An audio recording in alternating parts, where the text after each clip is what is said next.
मैं ये तस्वीरें जो महाराष्ट्र से आई, ये सिर्फ महाराष्ट्र की तस्वीरें नहीं, तस्वीरें दिखाइए। पिछले दिनों ऐसा ही एक विवाद कर्नाटक में भी आया था। कर्नाटक में भी वहां पर हिंदी बोले, वहां की कन्नड़ नहीं बोले, तो वहां पर हंगामा हुआ था।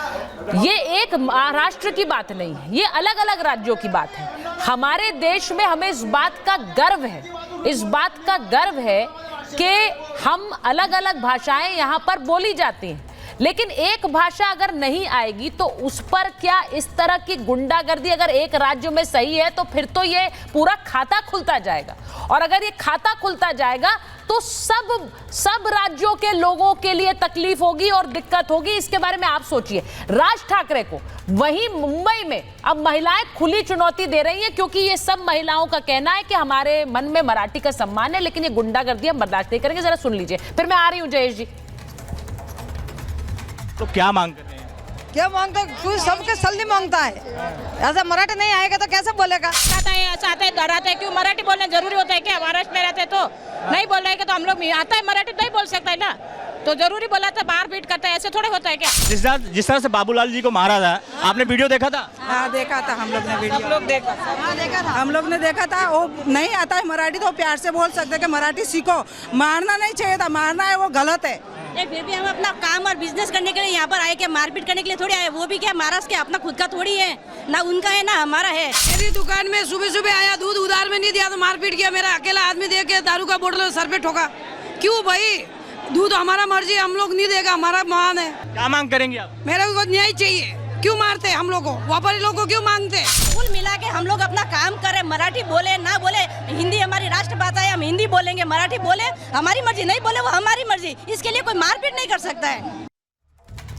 अच्छा, अब जो विवाद है, मैं अनंत जी के पास जा रही हूँ एक बार। अनंत जी, वहां पर महिलाएं बोल रही हैं कि हम महाराष्ट्र में रह रहे हैं, लेकिन ये हमारी मर्जी है कि हम कौन सी भाषा बोलें, हम हिंदी बोलें या हम मराठी बोलें। वो सीधे ये बोल रही हैं, और वो कह रही राज ठाकरे के लोग हमें बताएंगे कि हमें क्या भाषा बोलनी है।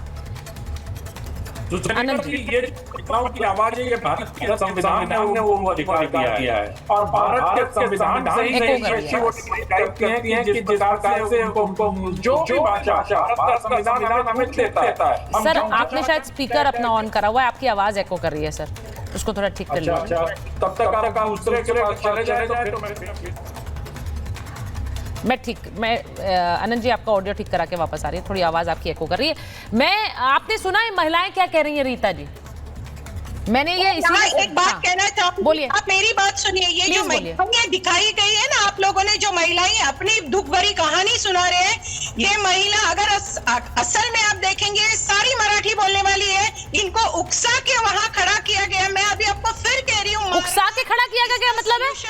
नहीं, इसका क्या मतलब है उकसा के खड़ा किया है? नहीं रीता जी, समस्या क्या है ना, आपके कार्यकर्ता कुछ भी करें, वो गुंडागर्दी करें, वो थप्पड़ मारे, वो ये गुंडाई करे, वो सब ठीक है। वो महिलाएं जो बोल रही है उनको उकसा के खड़ा किया है, उन्हें दिखाने के लिए खड़ा किया है, क्या मतलब है इसका? आपको चाहिए ना, मैं बोल रही हूँ आपको। नहीं, वो महिलाएं जो बोल रही है वो उकसा के क्यों खड़ा किया है? वो अपनी बात बोल रही है।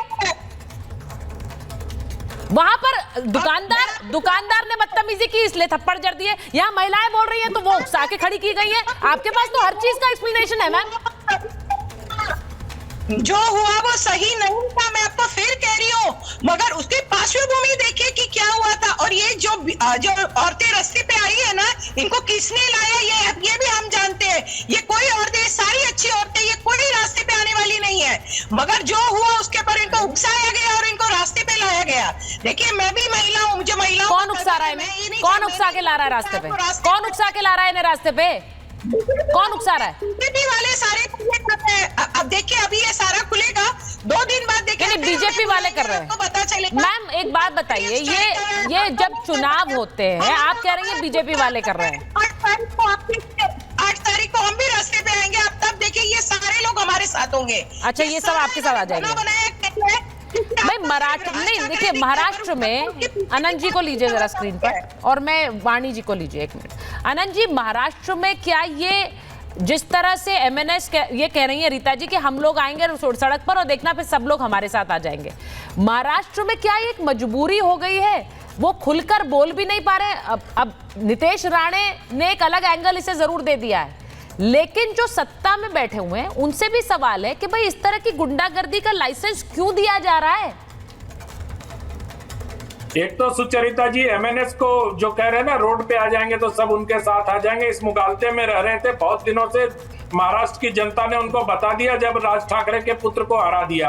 अब ये रीता जी को बुरा लग जाएगा क्योंकि राज ठाकरे का पुत्र स्वयं चुनाव नहीं जीत सकते विधायक का, और पूरे महाराष्ट्र के नुमाइंदगी का दावा करते हैं। दूसरी बात आपने बिल्कुल सही कहा कि ये राज्य सरकार की भी जिम्मेदारी है। मुझे तो लगता है कि इसमें एक मराठाओं के नेता होने की एक राजनीति है। Yes. कि मराठा का नेता सिर्फ एकनाथ शिंदे ही क्यों होगा, दूसरा मराठा नेता भी खड़ा कर दिया जाए। ये जो पॉलिटिक्स चलती है वो इसके पीछे है, इसलिए दोनों ठाकरे ब्रदर्स पर किसी न किसी ने हाथ रखा है।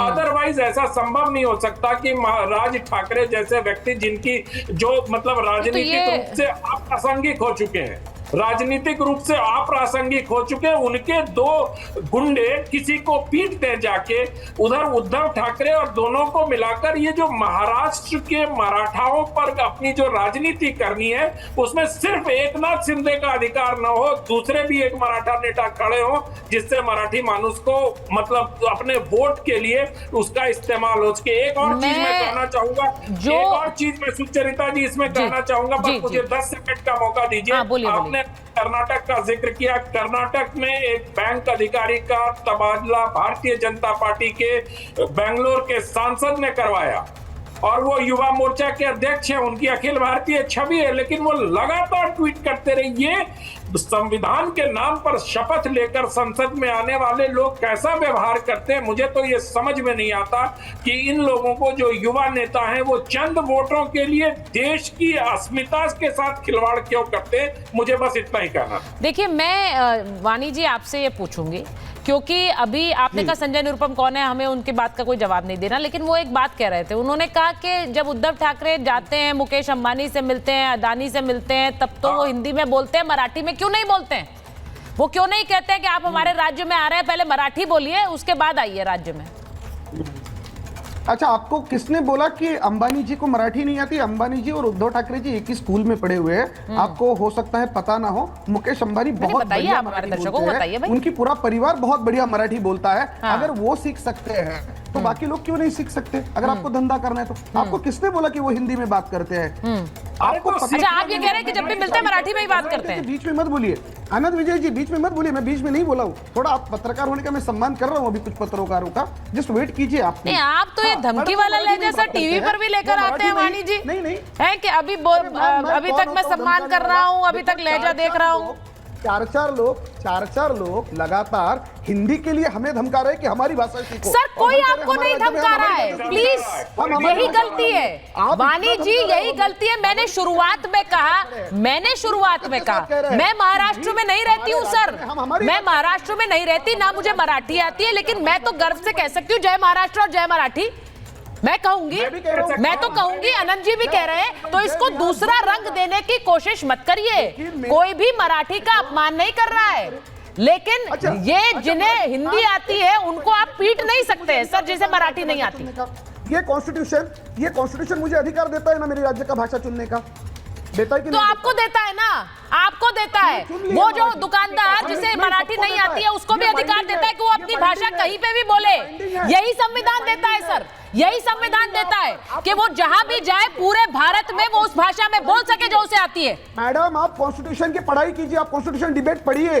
अरे सर ये संविधान की दुहाई दे देकर गुंडाई की क्लास मत लगाइए। कॉन्स्टिट्यूशन ये कहता है दुहाई संविधान की और क्लास गुंडाई की है, ये नहीं चलेगा ना सर। आपके राज्य में आऊंगा तो मैं आपकी भाषा सीखूंगा। मैं नहीं बोलूंगी आपको, मैं नहीं बोलूंगी आपको सीखने के लिए। आपको जिस भाषा में बोलना है बोलिए। मैं बोल रही हूँ आपको जिस राज्य में जाए, जहाँ मेरे राज्य में आइए, वहां जिस भाषा में बोलना है बोलिए, कोई नहीं आपको टोकेगा, कोई नहीं आपको रोकेगा और ना ही कोई थप्पड़ जड़ेगा। यही समस्या है ना सर। ये आप इसको अलग रंग दे रहे हैं, उस रंग देने से बचिए। यहाँ पर अभी ममता जी ने कहा कि आप उनके उत्तराखंड चले जाइए, वो नहीं बोलेंगे कि आप गढ़वाली या कुमाऊनी में बोलिए, वो नहीं बोलेंगी।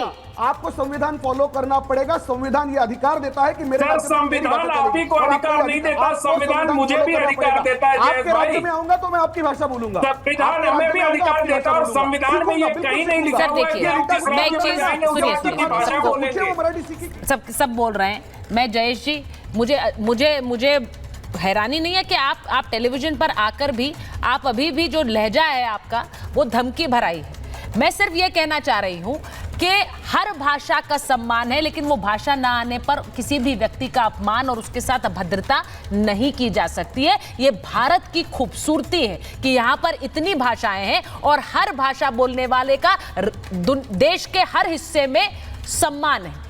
इस खूबसूरती को बनाए रखना है, ना कि इसे बिगाड़ना और इसे बदसूरती में तब्दील करना। इसके बारे में सोचिए। बहुत बहुत धन्यवाद आप सब।